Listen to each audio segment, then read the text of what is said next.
ഇന്ന് കേന്ദ്ര ബജറ്റ് പ്രഖ്യാപിക്കാനിരിക്കെ വിപണി വിലയിരുത്തലുമായി ജിയോജിത് ഫിനാൻഷ്യൽ സർവീസസിലെ സീനിയർ ഇൻവെസ്റ്റ്മെന്റ് സ്ട്രാറ്റജിസ്റ്റും ജനറൽ മാനേജറുമായ കെ ദിലീപ് ചേരുന്നുണ്ട്. Shri Dileep, good morning. കേരളത്തിലേക്ക് സ്വാഗതം. ഇന്ന് വ്യാപാര ദിനമാണ്, ഒപ്പം ഇന്ന് കേന്ദ്ര ബജറ്റും കൂടി വരുന്ന ദിവസമാണ്. ഇന്നലെ സാമ്പത്തിക സർവേ പാർലമെന്റിൽ വെച്ചപ്പോൾ തന്നെ ഓഹരി വിപണിയെല്ലാം നേട്ടത്തിലായിരുന്നു. ഇന്ന് എങ്ങനെയാണ് പ്രതീക്ഷിക്കുന്നത്?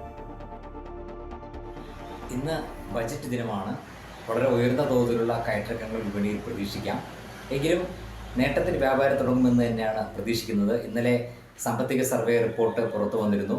6.3 മുതൽ 6.8 വരെ ഈ സാമ്പത്തിക വർഷം വിപണിയിൽ വളർച്ച ഉണ്ടാകുമെന്നാണ് കരുതപ്പെടുന്നത്. അതിൻ്റെ ഒരു പ്രതിഫലനം വിപണിയിൽ ഉണ്ടാവുകയും ചെയ്തിരുന്നു. മാത്രമല്ല, കഴിഞ്ഞ കുറച്ച് നാളുകളായി വിൽപ്പനയിലായിരുന്ന വിപണിയിൽ നിക്ഷേപകർ കാണിച്ച ഒരു താല്പര്യം വിപണിയെ മുന്നോട്ട് നയിക്കാൻ പ്രേരിപ്പിക്കുകയും ചെയ്തു. എന്തായാലും ഈ ഒരു നിലവാരത്തിൽ, പ്രത്യേകിച്ചും സാങ്കേതികമായി മുൻനിര സൂചികയായി നിഫ്റ്റി 23,500 എന്ന നിലവാരം ഭേദിച്ച് വ്യാപാരം നടന്ന അല്ലെങ്കിൽ വ്യാപാരം അവസാനിപ്പിച്ച ഒരു സാഹചര്യത്തിൽ മുന്നോട്ട് നീങ്ങുമെന്നുള്ള പ്രതീക്ഷ തന്നെയാണ് ഉള്ളത്. വിദേശ നിക്ഷേപ സ്ഥാപനങ്ങളുടെ വിൽപ്പനയുടെ തോതും ഗണ്യമായി ഇന്നലെ കുറഞ്ഞിരുന്നു.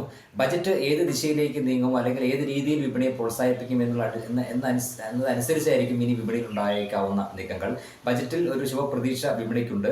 ബജറ്റ് നന്നാവുകയാണെങ്കിൽ തീർച്ചയായും അത് വിപണിയെ വലിയൊരു നീക്കത്തിലേക്ക് നയിക്കും എന്നുള്ള കാര്യത്തിലും സംശയമില്ല. എന്തായാലും ഇന്നത്തെ ദിവസം വളരെ പ്രധാനം തന്നെയാണ്. ഇന്ന് വളരെ ഉയർന്ന തോതിലുള്ള കയറ്റിറക്കങ്ങൾ വിപണിയിൽ പ്രതീക്ഷിക്കുന്നുണ്ട്.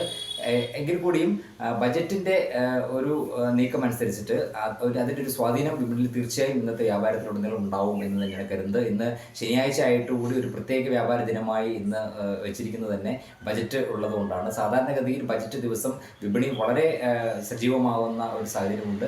അതുകൊണ്ട് ഇന്നും വളരെ സജീവമായിരിക്കും. നിക്ഷേപകരെ സംബന്ധിച്ചിടത്തോളം മികച്ച ഓഹരികളിൽ, ഞാൻ നേരത്തെ കഴിഞ്ഞ 3-4 ദിവസങ്ങളായി ഞാൻ സൂചിപ്പിച്ചിരുന്നു, മികച്ച ഓഹരികളിൽ നിക്ഷേപിക്കാനുള്ള സാഹചര്യമുണ്ട് എന്നുള്ളതാണ്. ബജറ്റ് ദിനം പ്രത്യേകിച്ചും ചെറുകിട നിക്ഷേപകരെ സംബന്ധിച്ച് അത്ര ഒരു അനുയോജ്യമായ ദിവസമല്ല. എങ്കിലും വിപണിയിൽ ഒരു ഇറക്കം ഉണ്ടാവുകയാണെങ്കിൽ തീർച്ചയായും അത് ഒരു പ്രയോജനപ്പെടുത്താം. എന്തായാലും ഇന്ന് വലിയ നേട്ടത്തിലായിരിക്കും വ്യാപാരം തുടങ്ങുക.